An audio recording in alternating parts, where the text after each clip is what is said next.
see you guys in the dark.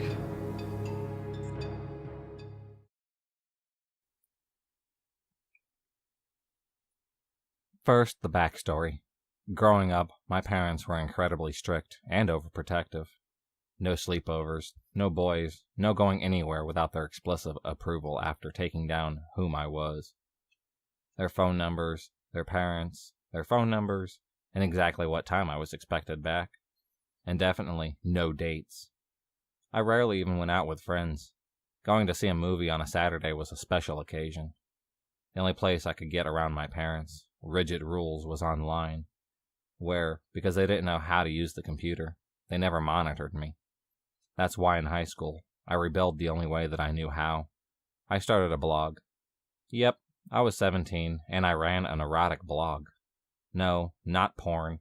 More like photos of myself wearing very little clothing, in bed, everything just covered up. For the purpose of being discreet. Because incredibly dumb and naive as I was back then, I had at least an iota of common sense. None of the photos showed my entire face, just my mouth or my jawline, the arch of my neck. Never my eyes, though. Entwined with the photos were the blog entries, the life of my blessed alter ego, Claire. Claire was completely fictional, and therefore she was a lot of things that I wasn't. Primarily social and sexually active. I would fabricate stories of dates, affairs, sexual experimentation, just dumb romance novel type stuff, living vicariously through this confidence, beautiful made-up girl. I fancied myself an all-right writer back then, but looking back, it's pretty funny now, because it was probably mostly just drivel, but I enjoyed running it, and my readers seemed to like it. You'd think it would have just been dirty old men. But I had quite a few women reading, too, who told me how I was helping them become more confident as well. There was something just so exhilarating about having people be drawn to you online when you're so lonely and cloistered in life. Anyway, fast forward 3 years. By now I was halfway across the country in college, out from under my parents' rule. I had a few good friends, and I was doing pretty well. I still had trouble being very social, because I was so unused to it. But at least I wasn't so lonely anymore. I hadn't updated the blog in over 2 years, and honestly, had mostly forgotten all about it. I also had a boyfriend. His name was David, and we met in history seminar fall my sophomore year. He was tall, lovely, and kind, and had, quite improbably, stuck past our awkward first date when I, shy and still mostly petrified of social interaction, could barely string together 10 complete sentences. But he seemed to like that I was shy. He was, in contrast, outgoing and forward, making friends wherever he went. He would constantly tell me it was cute that I blushed when people talked to me, or say how I should be glad that he was with me to facilitate conversation with other people. One time he told me I was lucky he had stuck around because no other guy would have bothered. I was so affection-starved that I was convinced he was right. One day, about 3 months into our relationship, over Christmas break, I got a call from him at home. When I picked up, the first thing he said was, "Who's Claire?" It took a second, but then I realized what he must have been referring to. My entire body went cold. How was this possible? How could he have found out? What? I said. Claire. www.claireblog.com. Is this you? Obviously not the real address. Sorry. My heart pounded. My mind raced. I had no idea how he had found the blog. Could I possibly deny it? There was nothing on that entire website that linked back to my real name or real email address. I had made sure of that. None of the photos showed my face, but they showed enough that if you knew me in real life, you could probably be able to tell it was me. Feeling concerned, I told him I would talk to him later, and hung up. I spent the whole day on the verge of panic. Finally, I realized I had to just admit it. For some reason, at the time, it seemed like the end of the world that my boyfriend had found my stupid blog from high school. I mean, nowadays, I would be like, yeah, I ran a blog and posted hot pictures of myself. So what? It was all just fiction anyways. But of course, I'm older and wiser now. And I was naive back then. So I called him back, Told him while crying all over the place about all the reasons I had written and maintained this blog, and eventually he said, "It's okay, I think I understand." At some point, I asked him how he found it. Then he told me that an ex-girlfriend of his seen posts on Facebook of us together, went on Google to search for me, and somehow turned up this blog, the link to which she then sent to David. Sorry, he told me. I don't talk to her anymore. She just still bothers me all the time. She's kind of psycho. I was a little upset about that, but I didn't want to annoy him further, so I didn't press the issue at all. Things went mostly back to normal. Then the emails started. I woke up to the first one about a week later. It had been sent at about 3 a.m. and was from some blatantly fake address. All that it said was, "You're disgusting." I realized it must have been from David's psycho ex. I was a little unnerved, but I just deleted and ignored it. But the emails didn't stop coming in. They kept coming, at least one, sometimes two a night, always from a new fake email. Always time-stamped exactly 3 or 4 a.m. The contents of the email began to increase in the level of vitriol. First, it was more of the same. Variations of, "You are so gross," or "You're fucked up." Then she would send me copies of the photos from my blog, with horrible things written across them, like "fat slut," or "die whore," etc. I showed David the emails, and asked if he could make her stop, but he just shrugged, and said it was out of his control. It kept escalating. She started mentioning my friends' names in the emails. Things like, "I showed Rachel and Alex your sick website. They're disgusted by you." Or, "I told Evan and James. They act like they're your friends, but behind your back, they all think that you're disgusting." Sometimes she would pretend to be one of my friends, and write things like, "I said hi to you on campus yesterday, and you think I like hanging out with you, but I know what you really are. You're just a whore." Once she copied and pasted an entire blog entry into the body of an email. It was non-stop, night after night. I would wake up in the morning terrified of seeing another email from her in my inbox. I stopped opening them. I was constantly stressed. I never knew for sure if she was actually sent my photos around to anyone I knew. I lost sleep, lost weight. I begged David to make her stop, but he kept saying there was nothing that he could do. Things with David were deteriorating as well.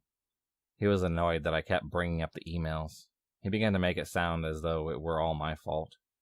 He said it was hard to believe that I hadn't actually done all those sexual things I had written about. This was the kicker.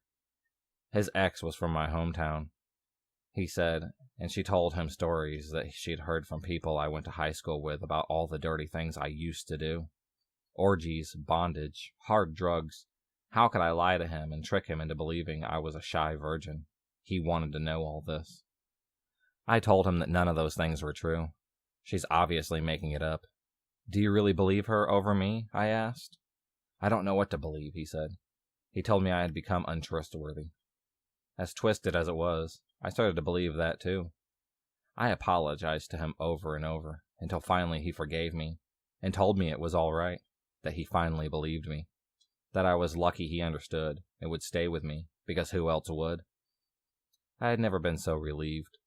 I was lucky. I was so lucky, wasn't I? We had been taking things really slow, physically, because I actually was a virgin, and regardless of make-believe Claire's make-believe sexapades, anything sex-related still made me incredibly nervous. But after that, I had sex with David for the first time, because I felt like I owed him. He had stayed with me. I was so lucky to be with him. I didn't enjoy it. Afterwards, he whispered, "I believe you. You really have never had sex before." It felt sickly, like winning. Eventually, after about 2 months, the ex must have gotten bored, because the emails slowed, and then they suddenly stopped. David broke up with me shortly after, cruelly and unkindly, the day after my 21st birthday. I was a complete wreck for a while, but hey, life goes on. 3 months or so after, I got another email at 3 a.m. "I can't believe you haven't killed yourself. You should." For the first time, I responded, "We're not even dating anymore. You're pathetic. Get a fucking life." That was the last time I ever heard from her. To this day, I don't know her name. I don't know how she found my blog, or how she knew the names of my friends. or why she was so hell-bent on making me miserable for so long. Even now, when I get a Facebook message or emails from people I don't know, my first reaction is a panic. Of course, I have since realized that I was not at all lucky in my relationship, nor was David the sweet guy that I thought he was at the time. I understand now it hadn't been my fault. I owed him nothing. It's been 5 years, but I haven't been in a relationship since. I don't know if I even could. I think the worst is this. I used to enjoy writing. At one time, I was proud of my blog, because as small and insignificant as it was something I had created. Even though it was make-believe, it still was mine. They had taken something I had been proud of and turned it into a source of shame. I don't like to write anymore. Even now I get angry at how they've taken that from me, at how easily I was fooled, how stupid and naive. Eventually I got the story of their relationship and how they broke up, and why she was so psycho. The details are irrelevant, but suffice it to say, it turns out he had been even more awful to her than he had been to me. But instead of staying far, far away like I have done, all she wanted was for him to take her back.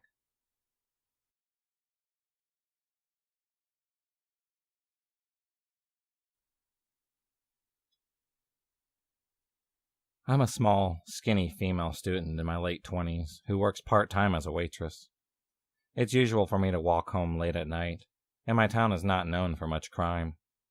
Nothing really ever happened to me here, but sometimes I had strange encounters with customers at the bar I'm working at. It was about 4 in the morning a few weeks ago on Monday. I don't like that some random customer would know my address or where I live, so I stay aware of my surroundings. So I like to walk different ways to my apartment while paying attention to everything. I was on one of the main streets of the city, but it was very late, and the city is small, and it happens often that I don't see a single person on my way home. Suddenly I heard yelling all over the street, and since I was alone, small and not really strong, I walked slower and hid behind a wall. I tried to figure out where the noise is coming from, and there I saw them, a seemingly young couple arguing heavily over something, in the middle of the road. I decided to keep hidden since I don't know exactly what's going on. I dialed the emergency number on my country just in case I needed it later. I kept watching because I had to pass this way no matter what, and that's when he grabbed her hair and pulled it heavily. He was beating her for a few seconds, still in the middle of the street. This scene was over quickly, and they vanished from the side behind a big car, still yelling at each other. I thought about still calling the police, but thought that they couldn't do a thing because they stopped. And if you get involved in something like this, the women sadly often deny what happened. I was still hiding behind the wall and was torn. On the one hand, there was nothing to report anymore, and on the other, I felt responsible for that girl's safety. I tried to get a little closer, and the yelling stopped. I wasn't able to see them anymore. After waiting for like 30 seconds, that felt like hours, I decided to continue walking home. They were nowhere to be seen. Instant regret is hitting me really hard, but didn't know what this guy was capable of, or if he was carrying a weapon. I had to do something, so I turned back to where I last saw them, and there was the girl, already walking fast towards me, hoodie down her face. She had a clearly defensive body language, so I wasn't afraid of her. I could see her realizing that there was another person on the street who could maybe help her. The guy still behind her, apologizing to her. That was when he also saw me, and he stood still immediately. The girl is crying a little as she reaches me. I can see she is way younger than me, and I try to look as angry as possible at her attacker. The guy got my look and totally stopped following her. I asked her if this was her boyfriend, and she told me yes, but only for a couple of dates. She told me she is only 16, and she has to go home soon because she is already late. Yeah, a 16-year-old on a Monday at 4 a.m. She definitely was late. Right then, a police car drove by. Also, the only car on the road. And the guy scares away. Their yelling was so loud, of course, one of the residents heard them, was smarter than me, and called the cops. The girl told me her name, and that she doesn't want to get involved with the police because of her strict parents, and her being way too late already. No one in the police car saw us, and I told her that I would walk her home. because I want her to get there safe. She is glad, and we walk away from the police car. Dumb thing to do, and I regret it. I should have insisted that she tell them her story. I know that now. In that moment, I thought it was the right thing to do. I walked her near her apartment complex. It was not the direction I had to go. The guy vanished after he had seen the police car, and I made sure that he didn't follow us. He ran away in the opposite direction, actually. I gave her my phone number and told her to write me a quick message when she gets home safe, because I feel responsible for her now. Next dumb thing to do, I didn't walk her to her door. She was a naive, maybe shy girl, and I told her to break up with this piece of shit immediately. By that time, he sends her like 5 messages and called her a few times. She never texted. I hope that she got home safe and did break up with him, but I will never know. I didn't want her to feel forced to give me her number. Now I regret this too. It likely was just a fight between 2 young and dumb kids, but I hate this uncertainty left inside me. To me, he seemed very angry, but not serial killer crazy. Maybe she was just too cool or afraid to text me, or she found it not important enough. So, to that girl, I hope that you got home safe and sound, and I hope that you got away from him indefinitely. If you enjoyed this video, please subscribe, like, and hit the bell for notifications on future videos, and become a stalker of the night, and I'll see you next time.